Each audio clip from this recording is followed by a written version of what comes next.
Nagu me alguses petitsiooni kaaskirjas ütlesime, tahtsime me koguda 10 000 allkirja. Ja need allkirjad olid mõeldud Justiitsministeeriumis kavandatava sooneutraalse partnerlusseaduse vastu. Ja mida me saavutasime tegelikult oli see, et praeguseks on koos siis 38 043 allkirja ja seda on nüüd küll kõvasti rohkem, kui me algselt lootsime. Nii et tegelikult on algatatud päris suur kodaniku rinne, võiks isegi öelda teatav rahva liikumine traditsionaalsete pereväärtuste, tervemõistuslike pereväärtuste kaitseks.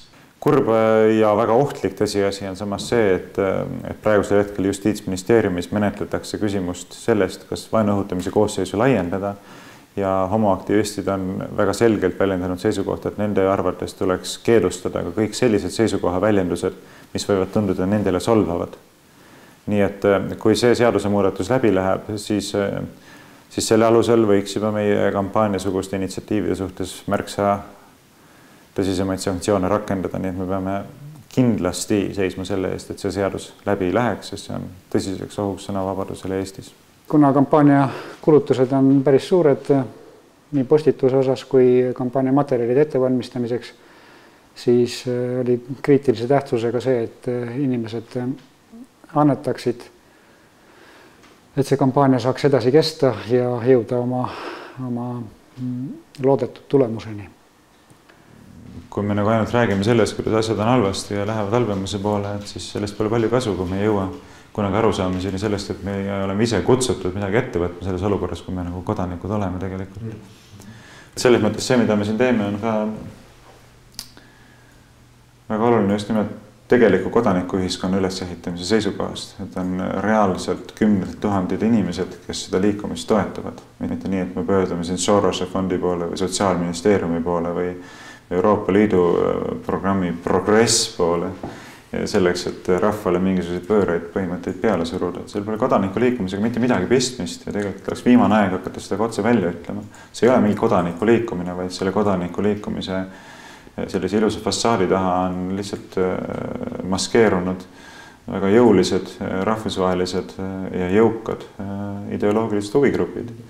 Kui kampaania algusest oli möödunud umbes nädal, siis saabus see tipphetk, kus kõige rohkem vastuseid laekus tagasi ja kõige suurem kogus kirju, mis meile päevas tuli korraga, oli 5000 kirja ühel hommikul laekus meile, mille peale me pidime tükk aega nagu kukalt kratsima, et kuidas me nüüd suudame need andmed sisestada ja inimestele vastused tagasi saata. Siis me olime sunnitud kutsuma appi vabatahtlikke, kes käisid meil siin mitmel õhtul ja ööl abiks. Ja neid võis olla oma 15-20, kes olid siin selleks, et aidata meil tagasi saadetavate kirjade hulka kokku pakkida, ümbrikusse toppida ja liimida. Et me suudaksime jälle järje peale saada. Sellistesse kastidesse nad siis kogunevad hommikul. Tuleb postiauto, toob meile järjekordse kastitäie või pakitäie petitsioone, siis me siit kanname andmebaasi sisse ja kogume nendesse kastidesse, aktiveerime ära need. Ja need konkreetsed lehed jäävad meie kätte ja anname edasi lihtsalt inimeste nimed ja koos maakondadega, kust nad on pärit. See seinatäis on siis erinevatest Eesti maakondadest laekunud petitsioonid neile. Kogu see riiuli täis. Kõik kastid ei olegi tegelikult siin, et meil on veel... Kõik kastid ei ole siin ja osad on juba kinni pandud ja ära tõstatud eest. Aga kus meil need ilusamad petitsioonid on? Kaunimad petitsioonid on, jah. Kaunimad palad. Ma toon kohe... Kaunimad palad petitsioonidest. et see on väga ilus näiteks, kuna see siia, see on kindlasti üks kandidaat ja selle joonistusvõistluse võitmiseni. Aga no, eks see on üks nendest põhilistest asjadest, mida me näeme, et prevaleerib selline arenguidee, eks, et ongi, et isegi need, kes on vastu sellele homoabielu, nii-öelda homoabielu seadustamisel ütlevad parimal juhul, et me ei ole selleks veel valmis. Just kui see oleks mingisugune arengupeetuse väljendus. Et peame veel natukene arenema, et küll me siis selleks valmis saame ükskord. Või siis nad ütlevad lihtsalt seda, et me ei ole veel piisavalt indoktrineeritud, et seda asja vastu võtta lihtsalt. No teisi sõnu, jah. Et selline progressi idee, nagu see oleks tingimata suure progressi väljendus, et see on kahjuks väga levinud. Siin on selline optimistlikum sõnum, et sugu, kellele seda vaja on. Kellele seda üldse vaja? Ja siis vastab väike ussikene seal täpselt.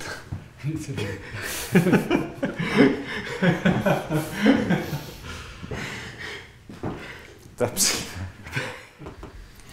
No kui me seda tegevust alustasime ja sellise väga kontroversiaalse teemaga kampaaniat alustasime, siis me olime väga teadlikult tegelikult sellest, et meedia hakkab meid mustama. Ja see on üks selline vahend sellel ideoloogilisel liikumisel mustata oma oponente, mitte lasta neil rääkida, naeruvääristada neid, sildistada neid, samas ise süüdistades oma oponente sallimatuses, sildistajalikkuses ja kõiges muus. Aga võib-olla see ongi kõige raskem asja selle kampaania juures, et saada üle sellisest nagu ärevusest või sellisest ikka karjumatu tunnevad kogu aeg, kui sinu vastu kirjutatakse mingi mõistuse vastaseid asju, millel pole reaalsusega midagi pistmist, et saada sellist ärevusest üle ja minna rahulikult teha oma asja ja olla enesekindel, olla veendunud oma tegevuse õigsuses ja kui selle nagu baasi kätte saad, siis on juba palju lihtsam tegutseda. No esimene kõik kriitilisem sündmus kampaania käigus oli kindlasti see, kui meie poole pöörduti Tarbijakaitseametist ja anti mõista, et meie vastu on esitatud kaebus ja mille kohaselt siis meie kampaania kujutavat vaenu õhutamist, levitavat väärinformatsiooni ja nii edasi ja nii edasi. Ja no teine väga ebameeldiv hetk oli loomulikult see, kui oma aktivistid meie selja taga meie tööandjate poole pöördusid. Üritati saavutada seda, et meie vastu rakendatakse sanktsioone, et me jääksime siis ilma töökohata, tõenäoliselt oli see eesmärgiks või et mingeid muid ebameeldivusi meile sellega seonduvalt tekiks. Mina nimelt töötan Vanalinna hariduskolleegiumis gümnaasiumis filosoofia õpetajana ja Haridusametile olevas kirjas siis öeldi seda, et tuntakse muret gei noorte saatuse pärast minu kui kurja homofoobi tundides. Aga siin on väga selge näide sellest, et kui me vaatame nüüd neid intentsioone, millega see kiri on näiteks saadetud, siis need ei ole süütud, need ei ole lihtsalt nii-öelda muremõtted, mida edastatakse Haridusametile, vaid eesmärk on väga selge. Eesmärk on see, millest me juba tegelikult hoiatasime Euroopa näidetel ka oma petitsiooni kaaskirjas.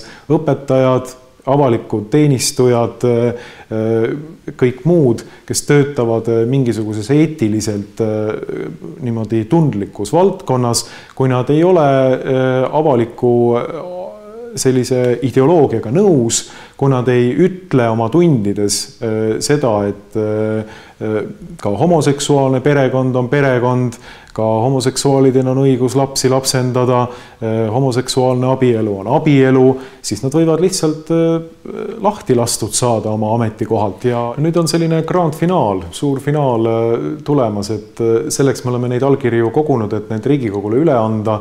Täna kell 13 anname me need Riigikogu esimehele Ene Ergmale üle ja see on loomulikult väga ülev ja meeldiv hetk, et nii palju rahvast on ja nii palju allkirju on kogutud, nii palju rahvast on liikvele saadud traditsionaalsete perekonnaväärtuste kaitseks ja tore, hea üllas on esindada kõiki neid inimesi Riigikogus.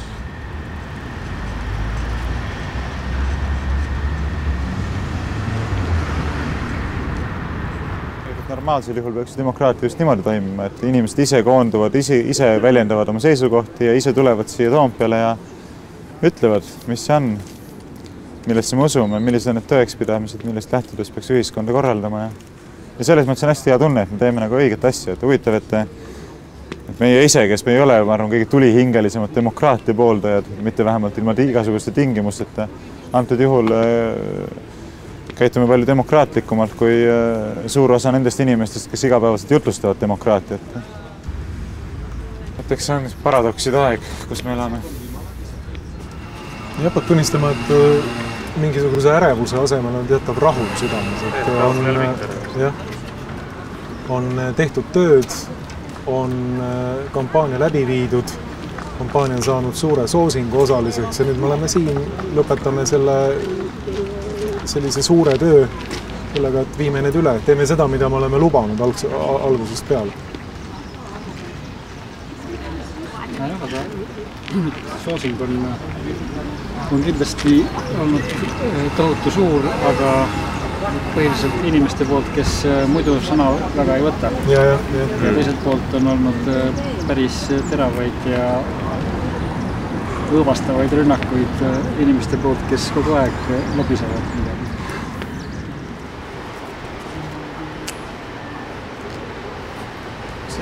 See tuleb lihtsalt. Ei hakkasin küll.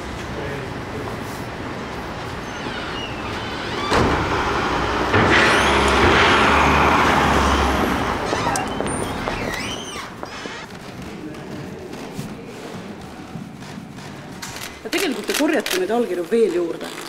See petitsioon jääb avatuks ja et ka edaspidi on inimestel võimalik sellega liituda, kes tunnevad, et nad samamoodi mõtlevad. Nii ja täna te annate need allkirjad Ene Ergmale üle. Mis edasi saab?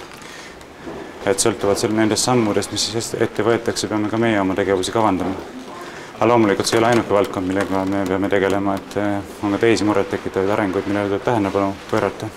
No tegelikult selle 2 kuu jooksul, mis te olete neid allkirju korjanud, olete te päris sellise räige kagalipu läbi teinud selles mõttes, et teid on üritatud ka politseisse kaevata, eks? Vastab tõele, jah, aga ei tohi lasta ennast hirmutada. Me teeme seda, mida me peame õigeks. Püüame käituda väärikate kodanikena, austame ka kõiki teisi inimesi, kellel on teistsugused seisukohad. Ja loomulikult selle tõttu mõistame hukka kõik võimalikud püüdlused meid häbimärgistada mingisuguste siltidega, millel ei ole mingit mõistuslikku alust. Sinna poole. Võime edasi astuda? Ei, Ene. Aha, selge. Tervist. Rõõm näha, Parra Vooglaid. Väga meeldib. Tervist. Tervist. Tervist. No nii, väike kast. Ainult 38 046 nime. Et esiteks mul on suur rõõm ja au, et ma ei viibi siin täna mitte iseenda nimel ega ka meie 4 või meie 10 nimel, kes meie delegatsiooni kuuluvad, vaid et me oleme siin täna siiski tõepoolest, nagu selle kasti peal ka kirjas, enam kui 38 000 inimese esindajatena. Ja kui sügisel pöördus Justiitsministeerium erinevate huvigruppide poole palvega väljendada siis seisukohta selle niinimetatud kooseluseaduse küsimuses, ehk kujundada seisukohta selles osas, kas peaks andma õigusliku tunnustuse perekonnana ka paaridele, mis koosnevad samast soost isikutest, siis meie pidasime eesmärgiks teha teatavaks ka väga suure osa Eesti inimeste hulk, kes ei kuulu ühtegi spetsiifilisse huvigruppi. Ja sellepärast ongi mul väga hea meel, et me saame nüüd teile kui Riigikogu esimehele teatavaks teha rohkem kui 38 000 inimese seisukoha selles küsimuses. Ja meie petitsiooni sõnum on selles mõttes väga lihtne. Et loomulik perekond on mehe ja naise ühendusel rajanev fundamentaalne ühiskondlik institutsioon, mida ei tohi ideoloogilistest moevooludest ja radikaalselt meelestatud vähemuste nõudmistest lähtudes kergekäeliselt ümber kirjutada. Kõigil inimestel Eesti Vabariigis, olgem ausad, on õigus ja võimalus luua perekond ja sõlmida abielu. Aga mitte ühelgi inimesel ei ole õigust nõuda, et tema isiklike huvide ja püüdluste toetuseks perekonna ja abielu institutsioonid fundamentaalselt ümber kirjutataks. Eesti Vabariigi põhiseadusest tulenevalt on tõtt-öelda riigil eriline kohustus kaitsta perekonda kui ühiskonna alust, just põhjusel, et selle keskmes on mehe ja naise vastastikused kohustused seonduvalt laste saamise ja kasvatamisega. Sellisena ja ainult sellisena on perekonna institutsioon sõna otseses mõttes meie rahva ja kultuuri järjepidevuse tagatis. Kahetsusväärselt oleme tunnistajaks ka sellele, kuidas sallivusest on meie ajal, eriti viimastel aastatel, tehtud ideoloogilise võitluse relv. Üha tihemini süüdistatakse sallimatuses ja vihkamises kõiki neid, kes ei nõustu aastasadu ühiskonnaelu aluseks olnud üldinimlikest tõekspidamistest lahti ütlema. Kahjuks on sellise sildistamisega läinud kaasa isegi kõrgetel ametikohtadel olevad isikud, teiste hulgas poliitikud, ajakirjanikud ja teised olulised ühiskonnaelu tegelased. See on ebaõiglane ja kümnete tuhandete meie kaasmaalaste suhtes otseselt solvav.